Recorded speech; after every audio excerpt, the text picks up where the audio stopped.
Hello, good morning. Hello.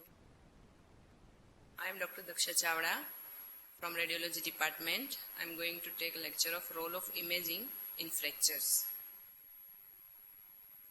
What are the signs and symptoms of fractures? What we are going to discuss is signs and symptoms of fractures, types of fractures and dislocation, and diagnosis of fracture. What is fracture? Bones form a skeletal framework of the body and supports the body against the gravity. It helps in the movement and activities. Bones protect some body parts. Bone marrow produce blood products. When outside forces are applied to bone, it has the potential to fail. Fractures occur when bone cannot withstand those outside forces. A bone fracture is sometimes called as FRX or FX or simply this hash. What are the parts of bones in simple terms? That is epiphysis, second is physis, metaphysis, diaphysis, that is shaft of the bone, and last is articular surfaces, which forms joints. How we classify or how we look at the bone fracture? First, we are looking at the which bone is fractured. Second one is the anatomical orientation of the fracture. Means whether it is proximally fractured, distal part of the bone is fractured, medial, lateral, anterior or posterior part of the bone is fractured. Then what are the anatomical landmarks of the bone? That is the head, neck, body, shaft, base and condyle. These are the landmarks for the long bones. What are the segments?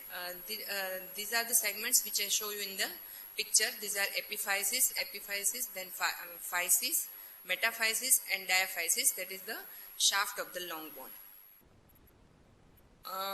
According to location, we are classify the bone fractures, whether that is the fracture of epiphysis, physis, that is the growth plate, metaphysis or diaphyseal fracture.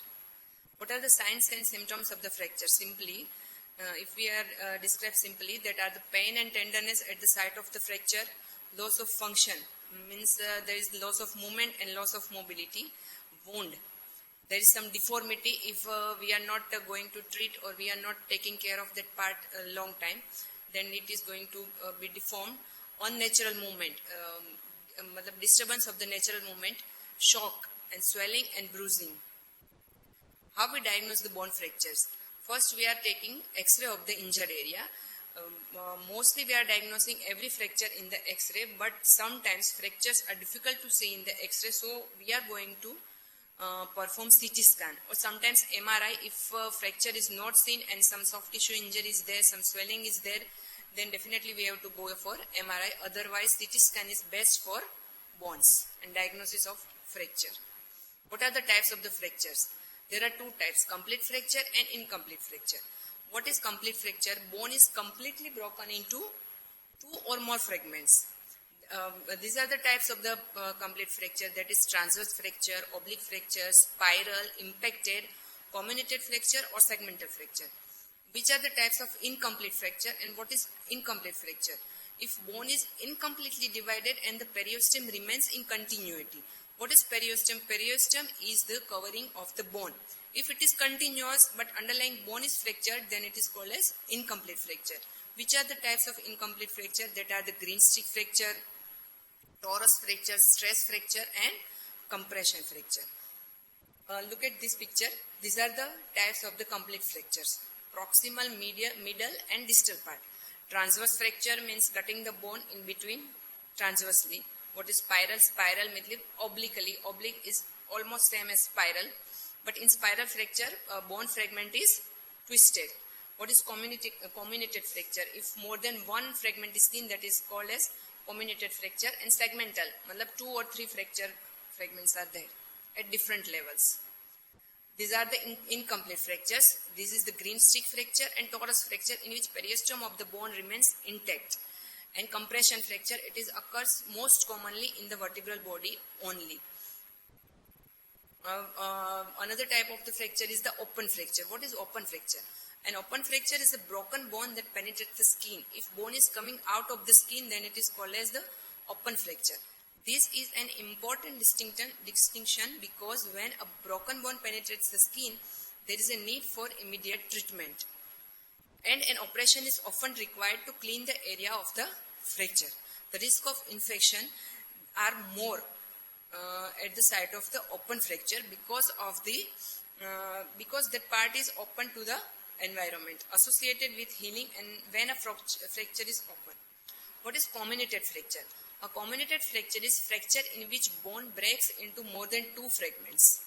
Usually it is caused by severe forces. Look at the picture of the femur in which proximal part of the femur is fractured in multiple fragments. What is the spiral fracture? As I told previously, fractures where at least one part of the bone has been twisted, whether proximal part or distal part. If it is twisted, then it is called as the spiral fracture. What is oblique fracture? When bone is broken into a steep angle, but the fracture fragment is not twisted. The fragments remain as it is in their own anatomical orientation, but it is broken at steep angle. What is transverse fracture? A fracture that occurs at a right angle to the bone's axis. It is called as a transverse fracture. What is impacted fracture? Impacted fracture means in which the ends of the bones are driven into one another. Common in children, also known as buccal fracture. When the fracture fragments are going inside one another, then it is called as the buccal fracture or impacted fracture. What is green stitch fracture? Green stitch fracture is an incomplete fracture in a long bone of a child. Bones are not yet fully calcified and they break like a green stick. So, what is this green stick? It is an incomplete fracture. Matlab, periosteum of the fracture remains intact.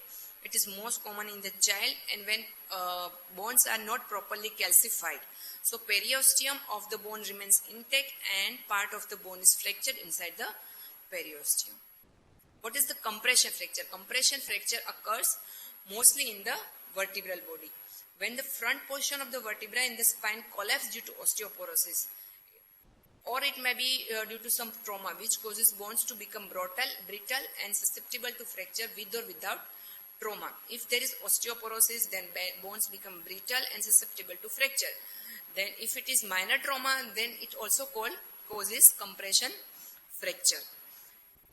This is also called as pathological fracture because already bone is weakened by some pathological process. Pathological process is osteoporosis. An X-ray of the spine can reveal the bony injury. However, sometimes a CT scan or MRI will be useful to ensure and no damage is done to the spinal cord. If sometimes it is difficult to diagnose with the CT, then we are definitely going with the MRI, which provides soft tissue resolution and soft tissue detail more deliberately than CT scan. What is hairline fracture? Hairline fracture is a very thin crack or break in the bone. It is very difficult to see in X-ray. What is stress fracture? Stress fracture means fracture without being visibly broken. Microscopic fissure in bone that forms without any evidence of injury to other tissue caused by repeated strenuous activity. Stress fracture means if one bone is repeatedly repeatedly injured by strenuous activity, or one bone is repeatedly injured by some vigorous activity, then there is subtle fracture at that bone part. It is called as the stress fracture. That is due to the repeated stretch at that part of the body or bone. These are the skull fractures. Skull fractures are little different.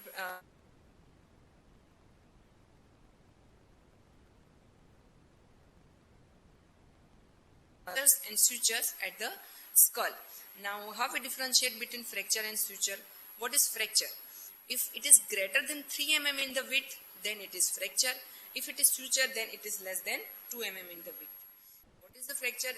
Fracture is the widest at the center and narrowest at the end. When we are going toward the end of the fractures, then it becomes narrow. And if it is a sutures, it is same throughout the length of the fracture.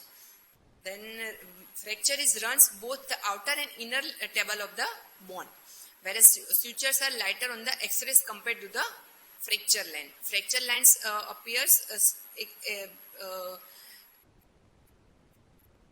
similar darker throughout its length. Usually over the temporoparietal area it is a fracture, and sutures are at specific anatomical site. Usually runs in the straight line. Fracture runs in the straight line while sutures does not run in the straight line. Fractures has angular turns and sutures has curvaceous turns. What is the depression fracture? A depressed skull fracture is a break in a cranial bone. That is the crushed portion of the skull or bone. The brain can also be affected indirectly by blood clots that form under the skull and that compresses the underlying part of the brain. When skull bone is fractured, then there is some hematoma formation underlying the bone. Then it causes compression of the brain and leading to some serious consequences. What is the pathological fracture? As I mentioned previously, pathological fracture is a type of fracture that is a secondarily result of another illness or chronic condition that already weakens the bone of the skeletal system. The X-ray of the right, this is the example. The X-ray of the right showed thinning of the femur, resulting in a fracture of the proximal end of the right bone. And another is the example of the fracture of the humerus due to some bone cyst is there in the humerus. It causes fracture, but the bone is already weakened by some pathological process, and that lead to fracture. It is called as the pathological fracture. Now these are the various fractures. Clavicle fracture, mid shaft of the clavicle is fracture.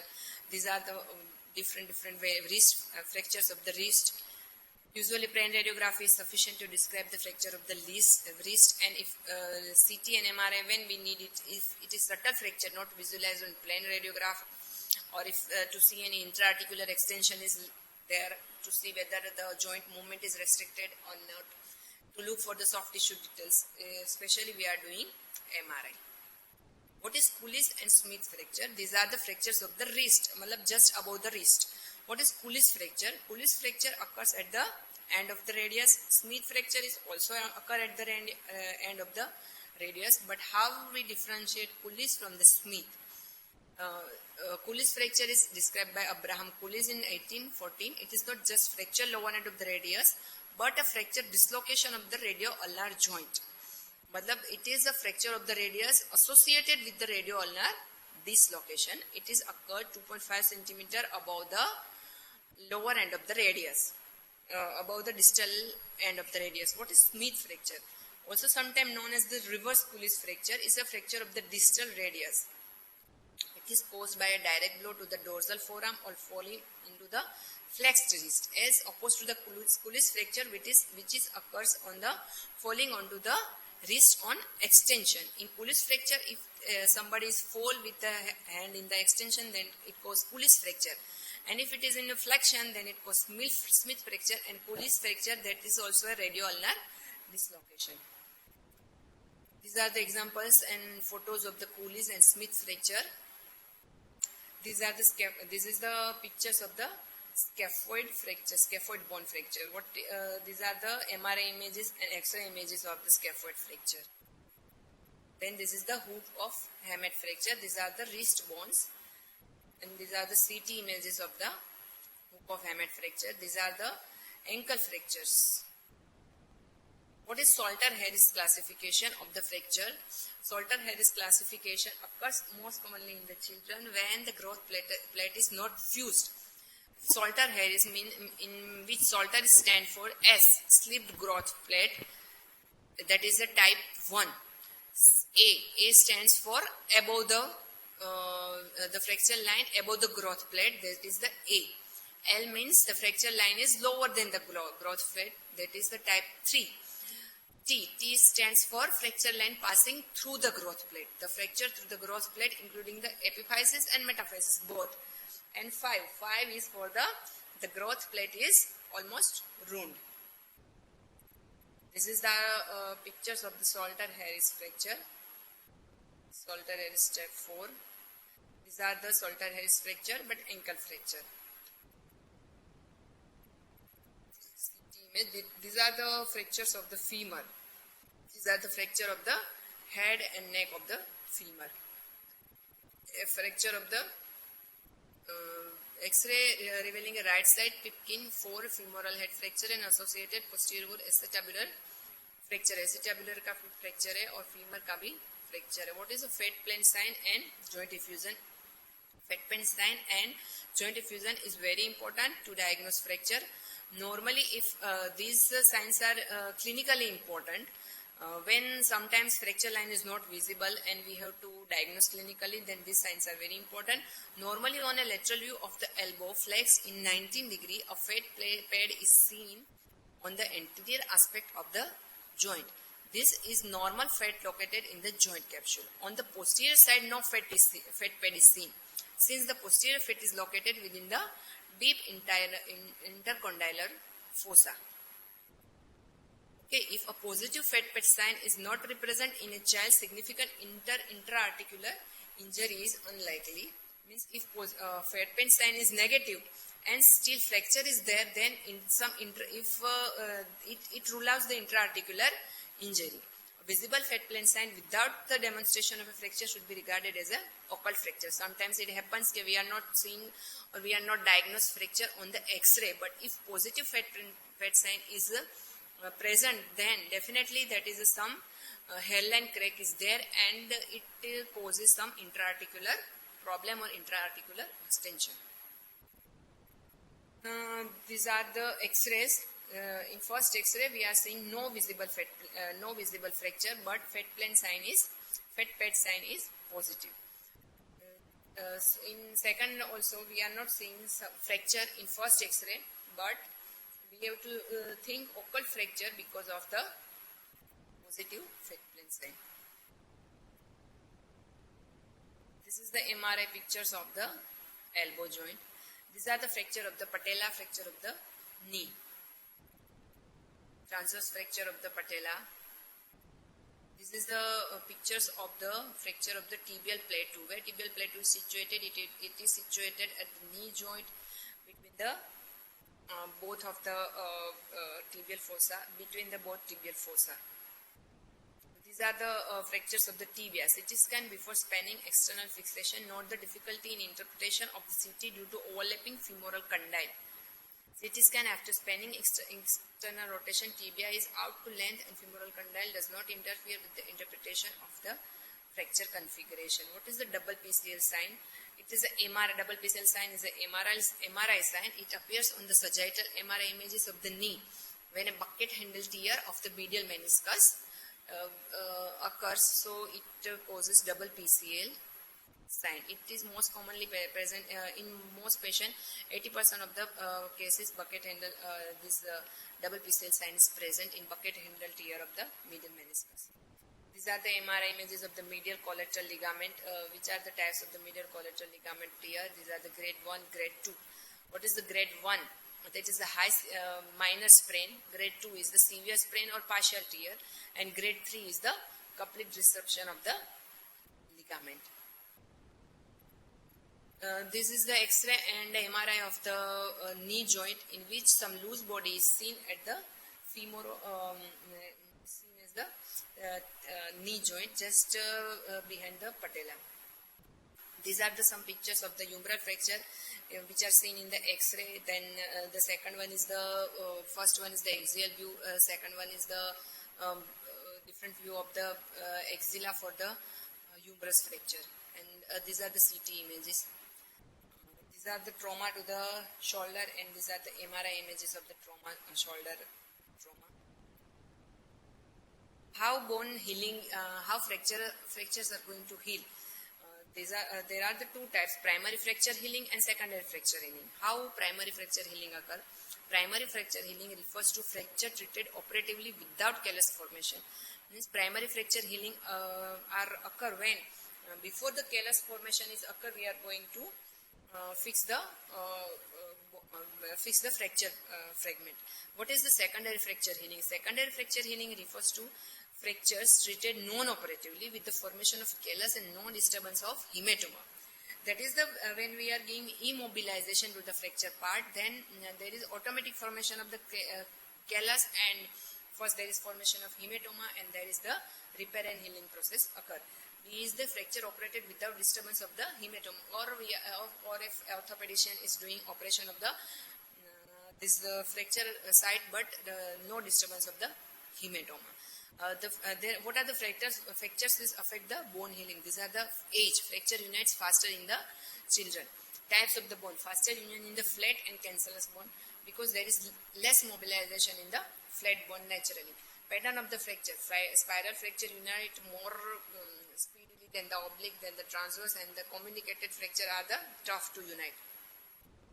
Disturbed pathoanatomy: soft tissue interposition and ischemic prevent faster. If there is a soft tissue, if some soft tissue is interposing between the fracture fragments, or if there is ischemia, then it is difficult to healing faster.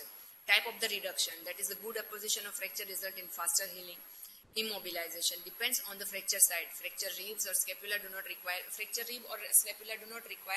immobilization. They are healing by themselves only.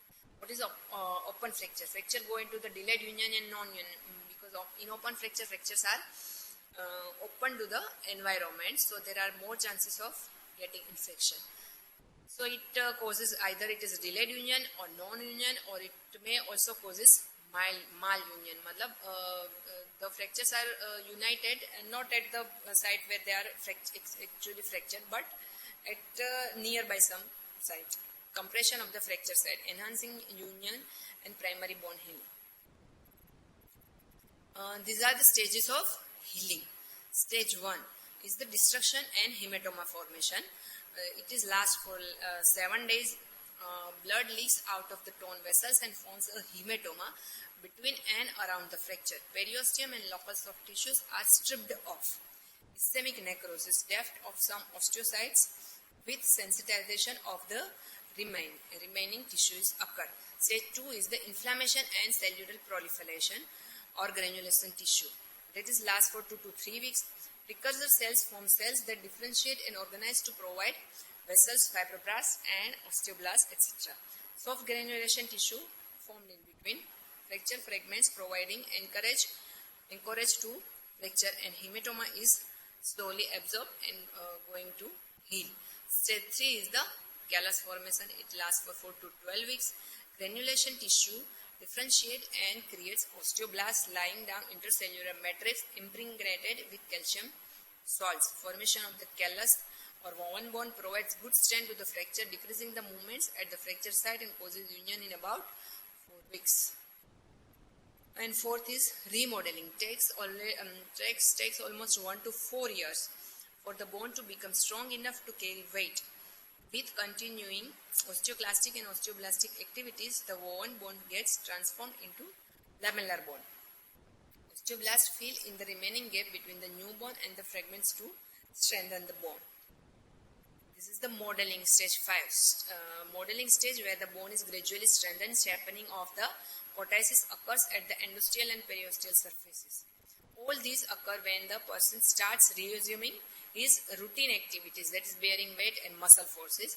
Thecal lamella are laid down where high stresses are present.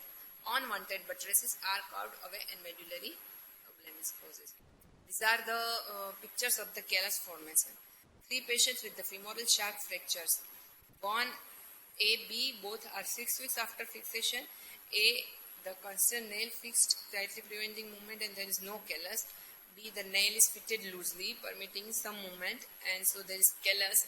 And C, this patient has cerebral irritation and thrust around, while the 3 weeks callus is excessive.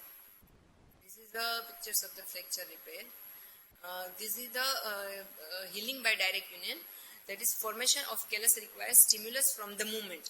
In cases of impacted fracture, cancellous or a fracture immobilized by the use of the metal plate, callus will not be formed, and hence the fracture will heal by direct union.